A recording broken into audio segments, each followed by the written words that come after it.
కొడంగల్లో ఓడిపోతే రాజకీయ సన్యాసం తీసుకుంటా అన్నావు. పొల్లు ఒడగొట్టలే నిన్ను కొడంగల్లో. రాజకీయ సన్యాసం తీసుకున్నావా? మాట తప్పినవా? మాట తప్పినవు నువ్వు.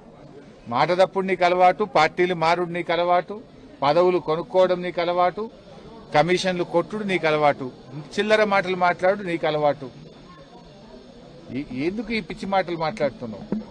ఇలా పిల్లలకు ఓ బ్లాంకెట్ లేదు, వేడి నీళ్లు లేవు, కాస్మోటిక్ ఛార్జెస్ లేవు, 4 నెలలకెళ్ళి మెస్ బిల్లు లేదు. ఆ పిల్లల్ని ఇంత గోసపెడుతున్నావు. ఇది పాఠశాల విద్యాశాఖ మంత్రిగా నీ శాఖ కిందికే వస్తుంది. నీ శాఖలోనే ఇంత అధ్వానమైన పరిస్థితి ఉందంటే నేను అడిగేటోడు లేడనుకుంటున్నావా? నీ లాగులో తొండలు జొరగొట్టేటోడు లేడనుకుంటున్నావా? నీకేం మాట్లాడొస్తుందా? మాకు మాట్లాడరాదా? మాట అనేది గౌరవం ఇచ్చి పుచ్చుకోవాలి.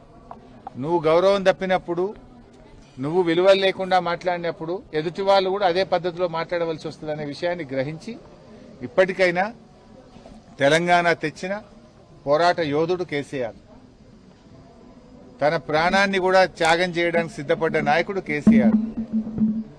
ఎంపీ పదవిని, కేంద్ర మంత్రి పదవిని, రాష్ట్ర డిప్యూటీ స్పీకర్ పదవిని, ఎమ్మెల్యే పదవులను గడ్డిపోచలాగా వదిలి పోరాడి తెలంగాణ తెస్తే నువ్వు ముఖ్యమంత్రి అయ్యావు. కేసీఆర్ లేకపోతే తెలంగాణ కడిది, తెలంగాణ లేకపోతే నీ జీవితంలో నువ్వు ముఖ్యమంత్రి అవుతావా? ఎందుకు ఆ పిచ్చి మాటలు మాట్లాడుతున్నావు?